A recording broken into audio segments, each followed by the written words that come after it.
Hi all. Mid cap ഡോക്ടറിൻ്റെ weekly ഉള്ള ഒരു സ്പെഷ്യൽ വീഡിയോ എന്ന് തന്നെ പറയാം.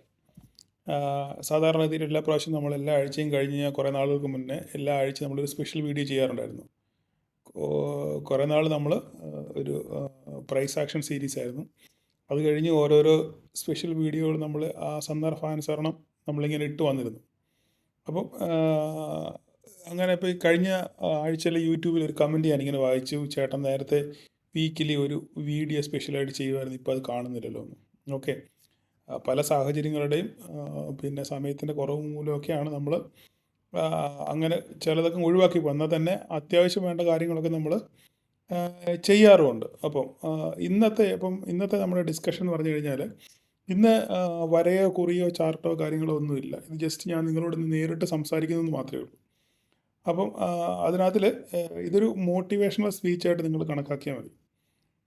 അല്ലാതെ ഇന്നത്തെ ചാർട്ടോ വരയോ അല്ലെങ്കിൽ വേറെ മറ്റ് അനാലിസിസോ കാര്യങ്ങളോ ഒന്നുമില്ല. നമ്മൾ സ്ട്രിക്ട്ലി നമ്മൾ ഈ ക്യാപ്ഷനകത്ത് കണ്ട പോലെ തന്നെ ഒരു നല്ല ട്രേഡർ എങ്ങനെ ഒരു നല്ല ട്രേഡർ ആകാം, how to become a good trader. ഈ സത്യം പറഞ്ഞാൽ ആ വാചകം അത്ര സുഖമല്ല. ആക്ച്വലി അതിന് ഇംഗ്ലീഷ് വേർഷൻ പറയുവാണെന്നുണ്ടെങ്കിൽ how to become a successful trader എന്നാണ് അതിൻ്റെ ഒരു കറക്റ്റ് വേർഡ്. പക്ഷെ ഞാൻ ആ സക്സസ്ഫുൾ വെട്ടിയിട്ട് ഒരു ഗുഡ് ട്രേഡർ. അപ്പോൾ ഈ ഗുഡും സക്സസ്ഫുള്ളും തമ്മിൽ ഒത്തിരി വ്യത്യാസമുണ്ട്. How to become a good trader എന്ന് പറഞ്ഞാൽ ഒരു നല്ല ട്രേഡർ എങ്ങനെയാകാം എന്ന എൻ്റെ കൺസെപ്റ്റ് അങ്ങനെയാണ്. ഒരു സക്സസ്ഫുൾ ട്രേഡർ എന്ന് പറഞ്ഞു കഴിഞ്ഞാൽ അതൊരു 100% നമ്മൾ സ്റ്റോക്ക് മാർക്കറ്റിൽ അത് ശരിയല്ല. കാരണം 100% സ്റ്റോക്ക് മാർക്കറ്റിൽ ട്രേഡ് ചെയ്ത് വിജയം കൈവരിക്കാൻ ആർക്കും സാധിക്കത്തില്ല. ഈവൻ വാറൻ ബഫറ്റിന് പോലും അത് സാധിക്കത്തില്ല. അത് സത്യമായ കാര്യമാണ്. അപ്പം സക്സസ്ഫുൾ ട്രേഡറിനേക്കാൾ ഉപരി ഒരു നല്ല ട്രേഡറായി കഴിഞ്ഞാൽ നിങ്ങൾക്ക് സക്സസ് ആകാൻ പറ്റും. അതാണ് അതിനകത്തിലെ ആ ചിന്തനീയമായ വിഷയം. മനസ്സിലായോ? നിങ്ങളൊരു നല്ല ട്രേഡറായി കഴിഞ്ഞാൽ നിങ്ങൾക്ക് ഒരു സക്സസ്ഫുൾ ട്രേഡറാകാൻ പറ്റും. അല്ലാതെ ആദ്യമേ തന്നെ സക്സസ്ഫുൾ ട്രേഡറാകാൻ വേണ്ടി പല അടവും 18ഉം 19ഉം ഒക്കെ പരീക്ഷിച്ചിട്ട് പരാജയപ്പെട്ടവരെയാണ് നമ്മുടെ ചുറ്റും നമുക്ക് കാണാൻ പറ്റുന്നത്. അപ്പം നമ്മൾ മനസ്സിലാക്കേണ്ട ഒരു കാര്യം എന്ന് പറഞ്ഞു കഴിഞ്ഞാൽ, എങ്ങനെയാണ് ഒരു നല്ല ട്രേഡറാകാൻ പറ്റുന്നത്? അതിന് ഒരു 3-4 കാര്യങ്ങൾ നമ്മൾ മനസ്സിലാക്കണം. ഓക്കെ, അതിൽ ഒന്നാമത്തെ കാര്യമാണ് ഞാനിങ്ങനെ അതിൻ്റെ നോട്ട് ഇങ്ങനെ എഴുതി വെച്ചിട്ടുണ്ട്. അത് എഴുതി വെച്ചിട്ടാണ് ഞാൻ നിങ്ങളോട് സംസാരിക്കുന്നത്. അപ്പം ഒരു നല്ല ട്രേഡർ ആകണമെന്നുണ്ടെങ്കിൽ നമ്മൾ എന്താ ചെയ്യേണ്ടത്? ഒന്നാമത്തെ കാര്യം നമുക്ക് വേണ്ടത് കൃത്യനിഷ്ഠ. ഇതൊരു ബിസിനസ്സാണ് ഇല്ലേ?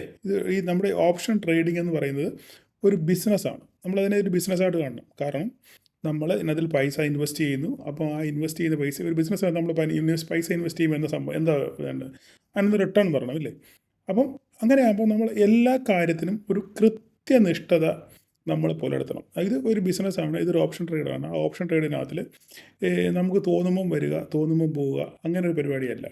നമ്മൾ ഒരു ബിസിനസ്, ഇപ്പോൾ നിങ്ങളൊരു സംരംഭം തുടങ്ങിക്കഴിഞ്ഞാൽ നിങ്ങൾക്ക് തോന്നുമ്പോഴാണ് വരുന്നത് കട തുറക്കുന്നത്, തോന്നുമ്പോഴാണ് കട പൂട്ടി പോകുന്നത്. അല്ല, അതൊരു കൃത്യനിഷ്ഠയുണ്ട് ഇല്ലേ? അപ്പോൾ നിങ്ങളൊന്ന് ട്രേഡ് ചെയ്യാൻ തീരുമാനിച്ചു കഴിഞ്ഞാൽ രാവിലെ കൃത്യമായിട്ട് വരിക, മാർക്കറ്റ് ഓപ്പൺ ചെയ്തതിന് ഒരു അരമണിക്കൂറെങ്കിലും മുമ്പേ വന്ന് സിസ്റ്റത്തിന് മുന്നിലിരിക്കുക, കാര്യങ്ങൾ അന്നത്തെ സംഭവങ്ങൾ എന്തൊക്കെയാണെന്ന് അവലോകനം ചെയ്യുക. അങ്ങനെയുള്ള കാര്യങ്ങളൊക്കെ നമ്മൾ കൃത്യമായിട്ട് ചെയ്യണം. അല്ലേ രാവിലെ 9:15 മാർക്കറ്റ് ഇങ്ങോട്ട് തുറക്കുമ്പോൾ തന്നെ ഇങ്ങോട്ട് ഓടി വന്നിട്ട് മാർക്കറ്റ് അങ്ങോട്ട് തുറന്ന് വെച്ചു, എങ്ങോട്ടാണ് പോകുന്നത്, മേലോട്ടാണ് പോകുന്നത്, അന്ന് സി എടുത്തേക്കാം, അല്ല താഴോട്ടാണ് പോകുന്നത്, പി എടുത്തേക്കാം. ഇതാണ് ഒട്ടുമിക്കവരും നമ്മുടെ ചുറ്റും കാണുന്ന, ഞാൻ കണ്ട ട്രേഡേഴ്സിൻ്റെ സ്വഭാവം ഒരു പരിധി വരെ ഇങ്ങനെയൊക്കെയാണ്. കാരണം ഒരു പ്രിപ്പറേഷനും ഇല്ല, ഒരു കൃത്യനിഷ്ഠയോ ഒന്നുമില്ലാതെ ചുമ്മാതെ വന്ന് ട്രേഡ് ചെയ്ത് പോവുക. പ്രത്യേകിച്ച് ഓപ്ഷൻ ബൈങ് നമ്മളെല്ലാവരും ചെയ്യുന്ന ഓപ്ഷൻ ബൈങ് അല്ലേ? അപ്പോൾ അവിടെ എന്ന് പറഞ്ഞു കഴിഞ്ഞാൽ പൈസയ്ക്ക് വലിയ പ്രാധാന്യമില്ല. കാരണം 1000 ഉള്ളവനും 2000 ഉള്ളവനും 3000 ഉള്ളവനും 5000 ഉള്ളവനും ഓപ്ഷൻ ട്രേഡ് ചെയ്യാം. അതുതന്നെയാണ് ഇതിൻ്റെ ഏറ്റവും വലിയൊരു പരാജയം. മനസ്സിലായി? നമ്മൾക്ക് അതുകൊണ്ടാണ് സെബി ആണെങ്കിൽ ഇതിൻ്റെ ആ നോംസൊക്കെ മാറ്റുന്നതിൻ്റെ പ്രധാനപ്പെട്ട കാര്യം ഇത് തന്നെയാണ്. എന്തുകൊണ്ടാണ്? നമുക്ക് പിന്നെ ഈ പൈസ കൊണ്ടുവന്ന് ചുമ്മാ അത് കളയുക. 1000 അല്ലേ ഉള്ളൂ, അത് പോട്ടെ, അല്ല 5000 അല്ലേ ഉള്ളൂ, അത് പോയാൽ പോട്ടെ.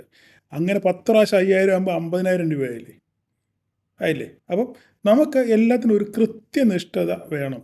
അത് നിർബന്ധമായിട്ടുള്ള കാര്യം. അങ്ങനെ ഉണ്ടെങ്കിൽ മാത്രമേ നമുക്ക് ഇതിനകത്തിൽ വിജയിക്കാൻ പറ്റത്തുള്ളൂ. ഞാൻ പറഞ്ഞ പോലെ തന്നെ രാവിലെ അരമണിക്കൂർ മുൻപേ തന്നെ സിസ്റ്റത്തിന് മുന്നിൽ ഇന്ന് ഒരു പ്രിപ്പറേഷൻ നമുക്ക് അത്യാവശ്യമാണ്.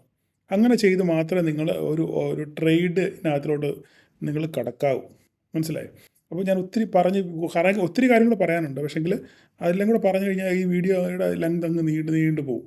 ഓക്കെ, അപ്പോൾ നിങ്ങളൊരു എന്താ പറയുക, നിങ്ങളെ ഒന്ന് എൻകറേജ് ചെയ്യുന്ന ഒരു വീഡിയോ ആയിട്ട് നിങ്ങളത് കണ്ടാൽ മതി. അല്ലാതെ വേറെ കൂടുതൽ അതിനകത്തിൽ ചിന്തിച്ച് തലമുണ്ടാക്കേണ്ട കാര്യമില്ല. അപ്പം നമ്മൾ എന്ത് ചെയ്യുവാണ്, ഒരു കൃത്യനിഷ്ഠ നമ്മൾ എന്ത് ചെയ്യണം, നമ്മൾ ട്രേഡിങ്ങിനകത്തിൽ പുലർത്തണം. ഓക്കെ, രണ്ടാമത്തെ കാര്യം എന്താ, നമ്മൾ ഒരു മാർക്കറ്റിനെ പറ്റി നമ്മൾ ഇപ്പോൾ രാവിലെ വന്നിരുന്നു കഴിഞ്ഞ് കഴിഞ്ഞാൽ അന്ന് മാർക്കറ്റിൽ അല്ലെ തലേ ദിവസം മാർക്കറ്റിൽ അന്ന് രാത്രിയിൽ മാർക്കറ്റിൽ എന്തൊക്കെ സംഭവിച്ചു, എന്തൊക്കെ ന്യൂസ്, ഗ്ലോബൽ ന്യൂസ് നമ്മളെ പിന്നെ ബാധിക്കുന്ന ന്യൂസുകൾ വല്ലതും വന്നോ, അല്ലെങ്കിൽ മാർക്കറ്റിനെ ബാധിക്കുന്ന ന്യൂസുകൾ വല്ലതും വന്നോ എന്ന് നമ്മൾ അത് അന്വേഷിക്കണം. പ്രത്യേകിച്ച് നമ്മൾ കഴിവതും പലവരുടെയും പ്രീ മാർക്കറ്റുകൾ കാണാൻ നോക്കുക.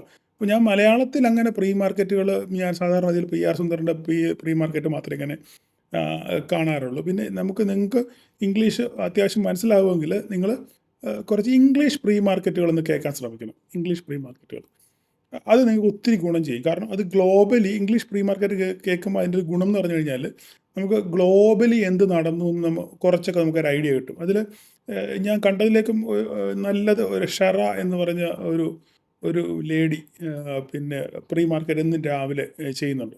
അപ്പം നിങ്ങൾ പറ്റുമെങ്കിൽ അതൊന്ന് കാണാൻ ശ്രമിക്കുക. ഓക്കെ, അപ്പം അത് കണ്ടു കഴിഞ്ഞാൽ നിങ്ങൾക്ക് ഗ്ലോബലി എന്ത് സംഭവിച്ചു, പിന്നെ മാർക്കറ്റിൽ എന്തൊക്കെ സംഭവിച്ചു, FIs DIസിൻ്റെ ആക്ടിവിറ്റീസ് എന്തൊക്കെയാണ്, അവർ ഓപ്പൺ ഇൻട്രസ്റ്റ് കാര്യങ്ങൾ, അല്ലെ എത്ര ഷോർട്ട് പൊസിഷൻ ഉണ്ട്, എത്ര ലോങ് പൊസിഷൻ ഉണ്ട്, ഈ കാര്യങ്ങളൊക്കെ അവർ കൃത്യമായിട്ടാണ് ഇത് പറയും. അപ്പം നിങ്ങൾക്ക് അത്യാവശ്യം ഇംഗ്ലീഷ് മനസ്സിലാവുമെങ്കിൽ നിങ്ങൾ അതൊന്ന് കേൾക്കാൻ ശ്രമിക്കുക. ഇല്ലെങ്കിൽ പിന്നെ നിങ്ങൾക്ക് ചെയ്യാൻ പറ്റുന്ന PR സുന്ദറിൻ്റെയാണ്. പിന്നെ വേറെ ആരുടെ ഞാനങ്ങനെ നമ്മൾ ശ്രദ്ധിച്ചിട്ടില്ല. അത് PR സുന്ദർ ഇംഗ്ലീഷാണ്.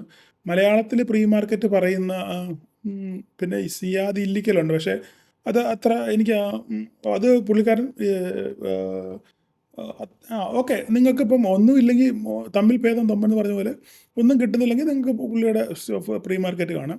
അപ്പം നമുക്ക് അങ്ങനെയുള്ള കാര്യങ്ങൾ, അല്ല പിന്നെ ഇവൻസുകൾ, എന്തെങ്കിലും ഇവൻസ് ഉണ്ടോ ഇന്ന്, അല്ലെങ്കിൽ തലേ ദിവസം ഡൗ ജോൺസ് US മാർക്കറ്റിൽ എന്ത് സംഭവിച്ചു, അവിടെ വീഴ്ചയാണ്, നാസ്ഡാക്കിൽ എന്ത് സംഭവിച്ചു, അല്ലെ ഡൗ ജോൺസിൽ എന്ത് സംഭവിച്ചു, പിന്നെ എന്തെങ്കിലും വാർത്തകൾ വല്ലതും ഉണ്ടോ, അല്ലെങ്കിൽ അവിടുത്തെ ഫെഡ് റേറ്റിൻ്റെ എന്തെങ്കിലും കമൻട്രി, ഫെഡ് ചെയർമാൻ എന്തെങ്കിലും കമൻട്രി ഉണ്ടോ, അത് നമ്മൾ മാർക്കറ്റിനെ എങ്ങനെ ബാധിക്കും, ഈ വക കാര്യങ്ങളൊക്കെ നമ്മൾ അന്വേഷിക്കണം. നമ്മൾ ഒരു യഥാർത്ഥ ട്രേഡർ ആണെന്നുണ്ടെങ്കിൽ, അല്ലെങ്കിൽ നമ്മൾ ഈ ട്രേഡിങ്ങിനെ വളരെ നമ്മൾ സീരിയസ് ആയിട്ട് കാണുന്നുണ്ടെങ്കിൽ നമ്മൾ എന്ത് ചെയ്യണം, കൃത്യമായിട്ട് നമ്മൾ ഈ വക കാര്യങ്ങളൊക്കെ നമ്മൾ ചെയ്യണം. ചെയ്തു കഴിഞ്ഞാൽ നമുക്ക് നമ്മുടെ നമ്മൾ ട്രേഡിന് ഇറങ്ങുന്നതിന് മുമ്പ് തന്നെ നമുക്ക് മാർക്കറ്റിനെ പറ്റി ഒരു ഐഡിയ കിട്ടും.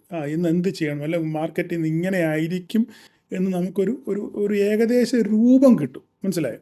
അപ്പം അങ്ങനെ നമ്മൾ ആ കാര്യത്തിന് നമ്മൾ മുൻതൂക്കം കൊടുക്കുകയാണെന്നുണ്ടെങ്കിൽ നമുക്ക് കുറച്ച് ഐഡിയകൾ നമുക്ക് കിട്ടും. ഓക്കെ, അപ്പം രണ്ടാമത്തെ കാര്യം അതാണ്. അപ്പം നമുക്ക് മാർക്കറ്റിനെ പറ്റി ഒരു ഐഡിയ വേണം. ന്യൂസുകൾ, ഇവൻസുകൾ, അല്ലെങ്കിൽ എന്തെങ്കിലും ന്യൂസ് വരാനുണ്ടോ, ഒക്കെ അതിനോട് മാർക്കറ്റ് എങ്ങനെ പ്രതികരിക്കും, അതുപോലെ RBIയുടെ എന്തെങ്കിലും പിന്നെ ന്യൂസുകളോ ഇവൻസുകളോ വല്ലതും ഉണ്ടോ, ഈ വക കാര്യങ്ങളൊക്കെ നമ്മൾ അന്വേഷിച്ചറിഞ്ഞിട്ട് വേണം നമ്മൾ മാർക്കറ്റിൽ ട്രേഡിന് ഇറങ്ങാൻ. ഓക്കെ, ഇത് രണ്ടും കഴിഞ്ഞു. ഇനി മൂന്നാമത്തെ കാര്യം എന്ന് പറഞ്ഞാൽ നമുക്ക് ട്രേഡിന് നമ്മളിനി 9:15 തുടങ്ങുക. 9:15 അങ്ങോട്ട് തുടങ്ങുമ്പോൾ നമുക്കൊരു ട്രേഡ് സെറ്റപ്പ് വേണം. ഈ 9:15 മുന്നേ തന്നെ നമുക്കിന്നൊരു ട്രേഡ് സെറ്റപ്പ് വേണം. ഏത് ഇൻഡെക്സിലാണ് നമ്മളിന്ന് ട്രേഡ് ചെയ്യാൻ പോകുന്നത്, മനസ്സിലായി ഞാൻ പറഞ്ഞേ? ഈ ചുമ്മാതെ അങ്ങോട്ട് വന്നു കഴിയുമ്പോൾ ഇന്ന് നിഫ്റ്റിയിലായേക്കാം, ഫിൻ നിഫ്റ്റിയില്ല, ഇന്ന് എക്സ്പയറി ഫിൻ നിഫ്റ്റി അല്ലേ, എന്നാൽ അവിടെ അങ്ങ് ചെയ്തേക്കാം. നോ, അങ്ങനെയല്ല. നിങ്ങൾക്ക് ആദ്യമേ തന്നെ ഒരു ധാരണ ഉണ്ടായിരിക്കണം, ഞാൻ ഇന്ന് ഏത് ഇൻഡെക്സിലാണ്, അല്ലെ ഏത് ഇൻഡെക്സുകളിലാണ് ഞാൻ ഇന്ന് ട്രേഡ് ചെയ്യാൻ പോകുന്നത് എന്ന് നമുക്ക് കൃത്യമായൊരു ധാരണ ഉണ്ടായിരിക്കണം.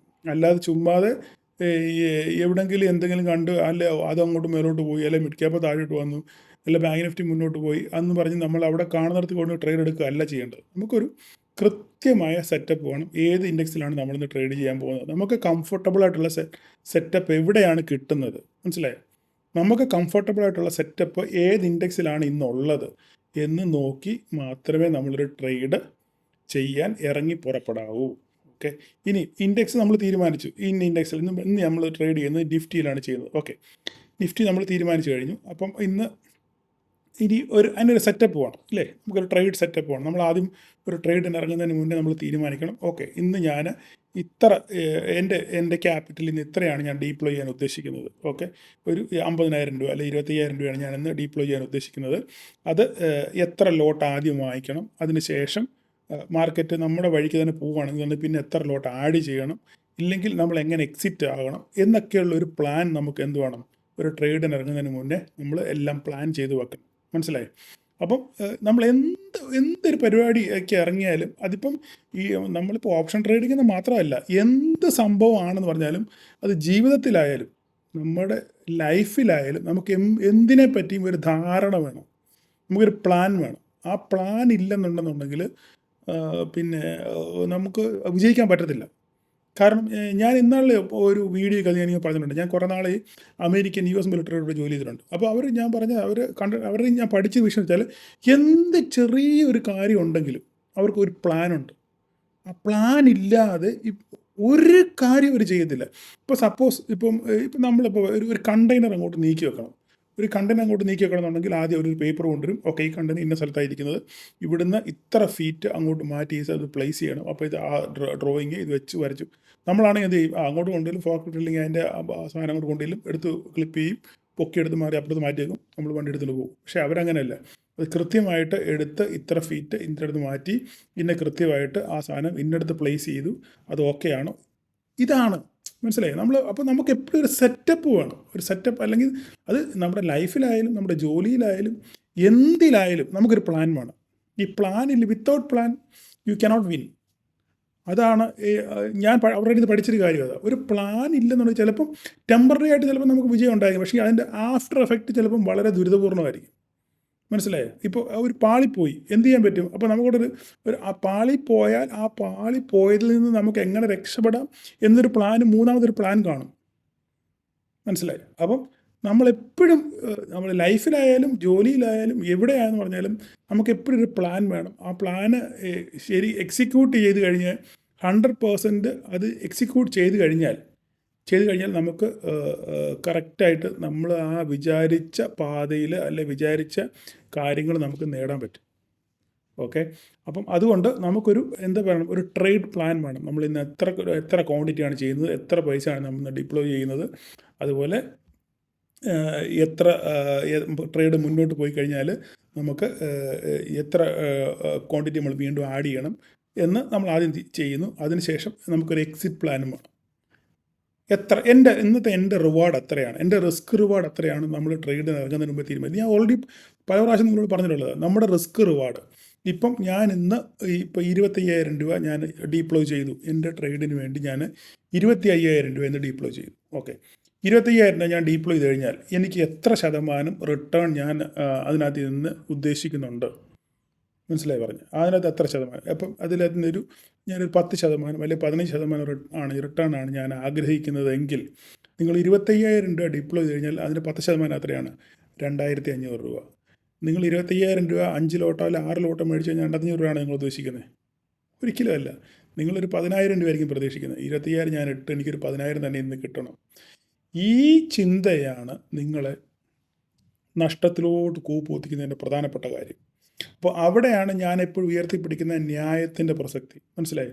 നമുക്ക് എപ്പോഴും ഞാൻ നിങ്ങളോട് പറയുന്നു, നിങ്ങളിനി നിങ്ങളുടെ സ്ട്രാറ്റജികൾ എന്തായിക്കോട്ടെ, അതൊന്നും എനിക്കൊരു വിഷയമല്ല. പക്ഷേ ഞാൻ പറയുന്നത്, നിങ്ങൾ ന്യായം പാലിച്ച് ട്രേഡ് ചെയ്യുകയാണെന്നുണ്ടെങ്കിൽ, ഞാൻ വീണ്ടും അടിവരയിട്ട് പറയുന്നു, ന്യായം പാലിച്ച് ട്രേഡ് ചെയ്യുകയാണെന്നുണ്ടെങ്കിൽ നിങ്ങൾക്ക് 100%, ഞാൻ ഗ്യാരണ്ടി പറയുന്നു, 100% നിങ്ങൾക്ക് വിജയിക്കാൻ പറ്റും. പക്ഷേ ന്യായം നിങ്ങൾ പാലിക്കണം. മനസ്സിലായി? നിങ്ങൾ 25,000 രൂപ ഡീപ്ലോയ് ചെയ്ത് കഴിഞ്ഞാൽ അതിൻ്റെ 10%, 2,500 രൂപ നിങ്ങൾ കിട്ടിയാൽ നിങ്ങൾ ട്രേഡ് നിങ്ങൾ അവസാനിപ്പിക്കാൻ ശ്രമിക്കണം. അല്ല, അതിൽ കൂടുതൽ കിട്ടിയാലും ഓക്കെ, അതുകൊണ്ട് നിങ്ങൾ ട്രേഡ് അവസാനിപ്പിക്കും. ചിലപ്പം ഫ്ലാഷ് മൂവ്മെൻ്റ് ആയിരിക്കും, ചിലപ്പം ഓക്കെ 2,500, 3,000, 3,500 കിട്ടുമെന്ന് വിചാരിച്ചു. നിങ്ങൾ അതുകൊണ്ട് അവിടെ നിന്ന് ഇറങ്ങാൻ ശ്രമിക്കണം. ഞാൻ പറഞ്ഞത്, നിങ്ങളുടെ നാട്ടിലെ ഒരു ബ്ലേഡ് പലിശക്കാരൻ മിനിമം എൻ്റെ അറിവിൽ 5% പലിശയ്ക്കാണ് ഒരു പൈസ കൊടുക്കുന്നത്. അത് കൂടുതലൊക്കെ കൊടുക്കുന്നുണ്ട്, ഞാൻ കേട്ടിട്ടുണ്ട്. എൻ്റെ അതിൽ 5% പലിശ, അതായത് 10,000 രൂപയ്ക്ക് ഒരു മാസം 500 രൂപയാണ്. 10,000 രൂപയ്ക്ക് ഒരു മാസം 500 രൂപയാണ് അവർ പലിശ മേടിക്കുന്നത്. ബ്ലേഡ് പലിശക്കാർ. ശരിയല്ലേ? നിങ്ങളുടെ ചുറ്റും നാട്ടിൻ പുറത്തൊക്കെ ഉണ്ട്. അപ്പം നമ്മൾ 25,000 രൂപ ഡീപ്ലോയ് ചെയ്തിട്ട് 2,500 രൂപ ഒരു ദിവസം ഈ 25,000 രൂപ തന്നു കഴിഞ്ഞാൽ ഈ നമ്മൾ ഈ ബ്ലേഡ് എന്ന് വിളിക്കുന്ന ഈ ബ്ലേഡ് പലിശക്കാരന് ഒരു മാസം നമ്മൾ കൊടുക്കുന്നത് 1,250 രൂപയാണ്, 5% പലിശ വെച്ച്. ശരി, ഒരു മാസം നമ്മൾ കൊടുക്കുന്നത് 1,250 രൂപയാണ്. ആ ബ്ലേഡ് പലിശക്കാർ, നമ്മൾ ബ്ലേഡെന്ന് വിളിക്കുന്ന ആ ബ്ലേഡ് പലിശക്കാരന് ഒരു മാസം നിങ്ങൾ 1,250 രൂപ 25,000 രൂപയ്ക്ക് കൊടുക്കുമ്പം നിങ്ങൾക്ക് കിട്ടുന്നത് 25,000 രൂപയ്ക്ക് 2,500 രൂപ ഒരു ദിവസത്തേക്കാണ് കിട്ടുന്നത്. നിങ്ങളൊന്ന് ചിന്തിച്ച് നോക്കിക്കേ, എത്രയോ ഇരട്ടിയാണ്. നമ്മളവനെ ബ്ലേഡെന്ന് വിളിക്കുന്നതുകൊണ്ടാണ്, അവൻ കൊള്ള പലിശ മേടിച്ച് കൊള്ള ലാഭം മേടിക്കുന്നതുകൊണ്ടാണ് നമ്മളവനെ ബ്ലേഡെന്ന് വിളിക്കുന്നത്. ശരിയല്ലേ? അപ്പം നമ്മൾ കാണിക്കുന്നത് എന്തുവാ? ചിന്തിച്ച് നോക്ക് നിങ്ങൾ, നമ്മൾ കാണിക്കുന്നത് എന്തുവാ? അതുകൊണ്ട് നമ്മുടെ ഈ മനോഭാവം മാറണം, പ്രത്യേകിച്ച് നമ്മുടെ മലയാളികളുടെ ഈ മനോഭാവം നമ്മൾ മാറ്റി വെക്കണം. നമ്മൾ ഇറക്കുന്ന പൈസയ്ക്ക് ഒരു കൃത്യമായ ഒരു ന്യായമായ പ്രോഫിറ്റ് കിട്ടിയാൽ, ഒരു ന്യായമായ റിട്ടേൺ അതിനകത്ത് നിന്ന് കിട്ടിക്കഴിഞ്ഞാൽ നമ്മൾ ട്രേഡിൽ നിന്ന് ഇറങ്ങാൻ നമ്മൾ നിർബന്ധിതരാകണം. നിങ്ങളങ്ങനെ ശ്രമിക്കണം, എന്നെങ്കിൽ മാത്രമേ നിങ്ങൾക്ക് വിജയിക്കാൻ പറ്റത്തുള്ളൂ. ഇന്നിപ്പം ഇന്ന് നമ്മൾ വെള്ളിയാഴ്ചയാണ്. ഞാൻ ഇന്ന് സെൻസെക്സിൽ ഒരു ട്രേഡ് എടുത്തു. ഞാൻ പറയാം, ഞാൻ പാളിപ്പോയ ഒരു ട്രേഡിൻ്റെ കാര്യമാണ് പറയുന്നത്. സെൻസെക്സ് ഇന്ന് 79,800 വന്നു കഴിഞ്ഞപ്പം 50 രൂപയ്ക്ക് 2 ലോട്ട് 1,000 രൂപ ഇട്ട് ഞാൻ 50 രൂപയ്ക്ക് 2 ലോട്ട് വാങ്ങിച്ചു. അപ്പം പാളിപ്പോയി കഥ ഞാനിപ്പോൾ പറയുന്നത്. 2 ലോട്ട് 1,000 രൂപ കൊടുത്ത് ഞാൻ വാങ്ങിച്ചു 50 രൂപയ്ക്ക് മേടിച്ച സാധനം 110 രൂപ പോയി. 110 രൂപ ആയപ്പോൾ ഞാൻ അവിടെ ഒരു ലോട്ട് എനിക്ക് കൊടുക്കണം എന്നുണ്ടായിരുന്നു. ഞാൻ ഒരു ലോട്ട് 115 ഞാൻ പിന്നെ ഓർഡർ ഇട്ട് വെച്ചിരുന്നു ഒരു ലോട്ട്. പക്ഷെ അടിച്ചില്ല, 110 വരെ വന്നിട്ട് ആ സാധനം തിരിച്ചു പോയി. അപ്പോൾ ഞാൻ അത് അവിടെ കൊടുക്കാൻ തയ്യാറായില്ല. അപ്പോൾ എൻ്റെ ഒരു നിർബന്ധിത മനോഭാവം പെട്ടെന്ന് അവിടെ വന്നു. അത് ഞാൻ എക്സിറ്റ് ആയില്ല. പിന്നെ മാർക്കറ്റ് നേരെ തിരിച്ച് താഴോട്ട് പോയിരുന്നു. പിന്നെ അവസാനം എനിക്ക് കൊടുക്കാൻ പറ്റിയില്ല. 1,000 രൂപയും വെള്ളത്തിൽ പോയി. എനിക്ക് ഞാൻ ഇട്ട പൈസയുടെ ഡബിൾ എനിക്ക് കിട്ടി. 50 രൂപയ്ക്ക് ഞാൻ മേടിച്ചു, 110 രൂപയ്ക്ക് പോയപ്പോൾ ഞാൻ അവിടെ ഇറങ്ങേണ്ട ആളാണ്. അപ്പോൾ എൻ്റെ ഉപബോധ മനസ്സിൽ മാർക്കറ്റിൽ നിന്ന് പൊട്ടും എന്നുള്ളൊരു ഉപബോധ മനസ്സ്, അതായത് യുക്തിയും ബുദ്ധി, നമുക്ക് യുക്തിയുണ്ട് ബുദ്ധിയുണ്ട്. ഈ യുക്തിയും ബുദ്ധിയും കൂടെ തമ്മിലൊരു വടംവലി നടക്കും നമ്മുടെ മനസ്സിൽ. അവിടെ ബുദ്ധി പറയും, എടാ ഇന്ന് മാർക്കറ്റ് പൊട്ടും ഉറപ്പാണ്, എല്ലാ സെറ്റപ്പും ഇന്ന് വീക്കെൻഡാണ്, ആൾക്കാർ, നിങ്ങൾ ആലോചിച്ച് നോക്കണം, ബുദ്ധി പറയുന്നതാണ് ഇന്ന് വീക്കെൻഡാണ്, ആൾക്കാർ പൊസിഷൻ ഹോൾഡ് ചെയ്യത്തില്ല, പിന്നെ യുദ്ധത്തിൻ്റെ പ്രശ്നമുണ്ട്, അതുകൊണ്ട് ലാസ്റ്റ് മൊമെൻറ്റ് പ്രോഫിറ്റ് ബുക്കിംഗ് വരും, അതുകൊണ്ട് സെൻസെക്സ് പൊട്ടും, നിൻ്റെ കയ്യിലിരിക്കുന്ന 50 രൂപ ചിലപ്പോൾ ഒരു 500 രൂപ വരെ ആകാനുള്ള സാധ്യതയുണ്ട്, അതുകൊണ്ട് നീ കൊടുക്കണ്ട. ഓക്കെ. പക്ഷേ യുക്തി പറയും, പൊന്നു മോനെ നിനക്ക് ഡബിൾ കിട്ടി, നീ ഇവിടുന്ന് ഇറങ്ങിക്കും. അപ്പോൾ ഈ വടംവലിയുണ്ട്. ഈ വടംവലിയിൽ ആര് ജയിക്കുന്നു എന്നുള്ളതാണ് ചോദ്യം. മനസ്സിലായോ? അപ്പം ചില സമയത്ത് ബുദ്ധി നമ്മളെ തകർത്ത് കളയും. നമ്മളുടെ ബുദ്ധിയാണ് ഇല്ലേ, നമ്മളുടെ ബുദ്ധി യുക്തിയേക്കാൾ കടത്തി വെട്ടുന്ന ഒരു സന്ദർഭം വരാറുണ്ട് പല അവസരങ്ങളിലും. ഇത് തിരിച്ച് സംഭവിക്കാറുണ്ട്. പക്ഷേ അപ്പോൾ ഇവിടെ യുക്തി പറഞ്ഞാൽ കറക്റ്റ്. കാരണം എന്താ, നമുക്ക് ഡബിൾ കിട്ടി, ന്യായമായിട്ടുള്ളത് കിട്ടി, എന്നിട്ട് നമ്മൾ കൊടുക്കുന്നില്ല എന്നുണ്ടെന്നുണ്ടെങ്കിൽ നമ്മുടെ അത്യാഗ്രഹമാണ്, നമ്മുടെ ഗ്രീഡിനെസ്സാണ്, നമ്മുടെ അത്യാഗ്രഹമാണ്. ആ അത്യാഗ്രഹം എപ്പോഴും ആപത്താന്ന് നമ്മുടെ പഴയ പുസ്തകങ്ങളിലൊക്കെ വായിച്ചിട്ടുണ്ട് ഇല്ലേ.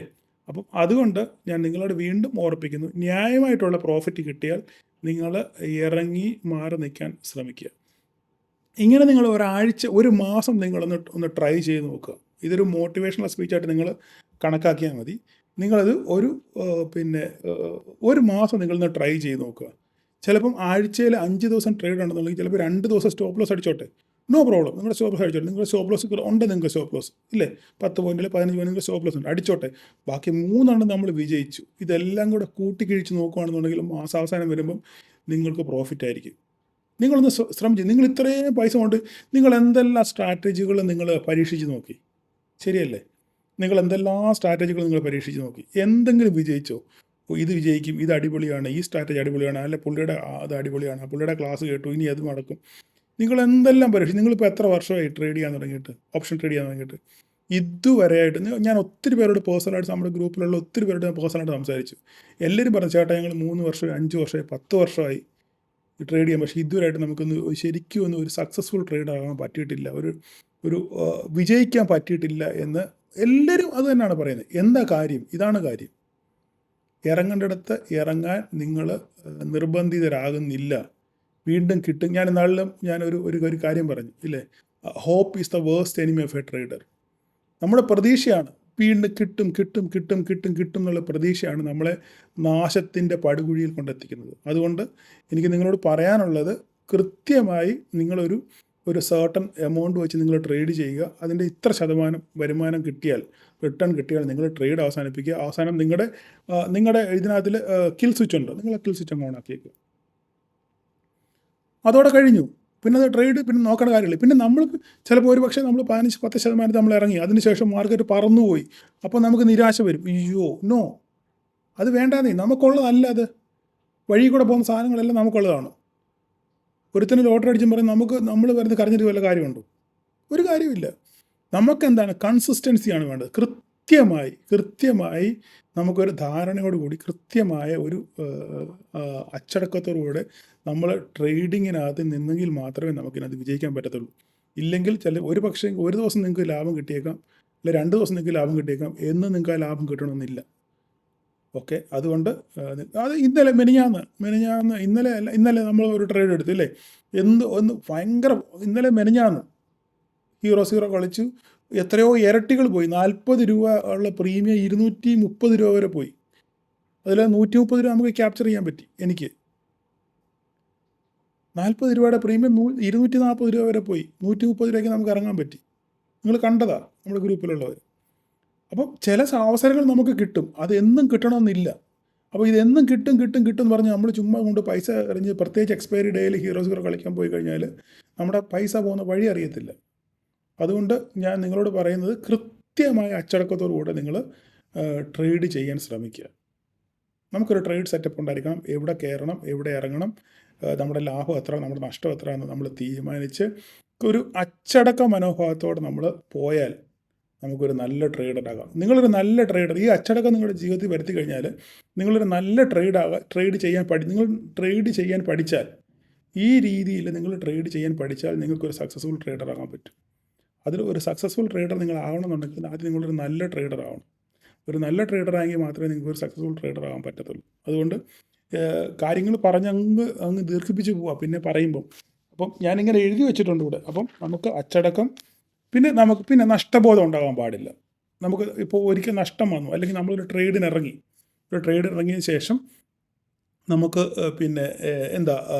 നമ്മൾ ട്രേഡിന് എക്സിറ്റ് ആയതിനു ശേഷം ആ പ്രീമിയം ഇങ്ങനെ പറന്നു പോകുമ്പം നമുക്ക് അതിനെ അയ്യോ ഞാൻ നിന്നാൽ മതിയായിരുന്നു, എനിക്ക് അത് അത്രയും എനിക്ക് ക്യാപ്ചർ ചെയ്യാൻ പറ്റുമായിരുന്നു. ഈ മനോഭാവം നിങ്ങൾ വളർത്തിയെടുത്തു കഴിഞ്ഞാൽ, ഈ മനോഭാവം നിങ്ങൾ ഒരിക്കലും വളർത്തിയെടുക്കാൻ പാടില്ല. നിങ്ങൾ ട്രേഡിൽ നിന്ന് എക്സിറ്റ് ആയിക്കഴിഞ്ഞാൽ പിന്നെ മാർക്കറ്റിനെ മറന്നേക്കുക. കാരണം നിങ്ങൾക്ക് ന്യായമായിട്ടുള്ള ലാഭം കിട്ടി. അതിനുശേഷം ആ പ്രീമിയം പറന്നു പോയി കഴിഞ്ഞാൽ അതിനെ ഓർത്ത് ചിന്തിച്ചിട്ട് കഴിഞ്ഞാൽ നിങ്ങൾ എന്ത് ചെയ്യുന്ന വെച്ചാൽ നിങ്ങൾക്ക് ടെംപ്റ്റേഷൻ ഉണ്ടാവും. മനസ്സിലായോ? നിങ്ങൾക്ക് വീണ്ടും ചെയ്യണം എന്ന് പറഞ്ഞ് നിങ്ങൾ വീണ്ടും ട്രേഡിൽ എൻട്രി എടുക്കും. നിങ്ങൾക്ക് കിട്ടിയ പൈസ കൊണ്ട് നിങ്ങൾ കൊടുത്തിട്ട് വരും. മനസ്സിലായി? അപ്പം നഷ്ടബോധം പാടില്ല. നമ്മൾ ഒരിക്കൽ ഒരു ട്രേഡിന് ഇറങ്ങി, ആ ട്രേഡ് വിജയിച്ചു, നമ്മൾ എക്സിറ്റ് ആയതിനു ശേഷം മാർക്കറ്റ് എങ്ങോട്ട് പോയാലും വിഷയമുള്ള കാര്യമല്ല. മാർക്കറ്റ് ഇവിടെ തന്നെ ഉണ്ട്, നാളെയും മാർക്കറ്റ് ഇവിടെ ഉണ്ട്, മറ്റന്നാളിവിടെ ഉണ്ട്, അടുത്ത വർഷം മാർക്കറ്റ് ഇവിടെ കാണും. പക്ഷെ നമ്മൾ മാർക്കറ്റിലുണ്ടോ എന്നുള്ളതാണ് ചോദ്യം. മനസ്സിലായി ഞാൻ പറഞ്ഞത്? നമ്മൾ മാർക്കറ്റിൽ നാളെ നിലനിൽക്കുന്നുണ്ടോ ഇല്ലയോ എന്നുള്ളതാണ് ചോദ്യം. പ്രധാനപ്പെട്ട ക്വസ്റ്റ്യൻ അതാ. നമുക്ക് ഇന്ന് ട്രേഡ് ചെയ്യാൻ ഒരു അവസരം കിട്ടിയില്ല, അയ്യോ ഞാൻ ഇന്ന് ട്രേഡ് ചെയ്തില്ലല്ലോ എനിക്ക് പറ്റിയില്ലല്ലോ എന്ന് പറഞ്ഞ് ട്രേഡിന് വേണ്ടി പോയി ട്രേഡ് എടുക്കും. ഒരിക്കലും നിങ്ങൾ ചെയ്യരുത്. ട്രേഡിന് വേണ്ടി നിങ്ങൾ ട്രേഡ് എടുത്തു കഴിഞ്ഞാൽ അത് നഷ്ടത്തിലേക്ക് കലാശിക്കത്തുള്ളൂ. അപ്പോൾ നമുക്കൊരു പ്രോപ്പർ സെറ്റപ്പ്, നമ്മുടെ ആ സെറ്റപ്പിന് വേണ്ടി നമ്മൾ വെയിറ്റ് ചെയ്യുക. നമുക്ക് കറക്റ്റ് എൻട്രി കിട്ടിയാൽ മാത്രമേ എൻട്രി എടുക്കുക, ഇല്ലെങ്കിൽ നോക്കിയിരിക്കുക. ആ എൻട്രിക്ക് വേണ്ടി നമ്മൾ വെയിറ്റ് ചെയ്യുക. അതാണ് ഈ പറഞ്ഞ. ഞാൻ പോലും പല പ്രാവശ്യം എനിക്ക് തെറ്റിപ്പോയിട്ടുണ്ട്. പക്ഷേ നമ്മൾ എങ്ങനെ മാനേജ് ചെയ്യും? നമ്മുടെ സ്റ്റോപ്പ് ലോസ് കൊണ്ട് മാനേജ് ചെയ്യും, ഇല്ലേ?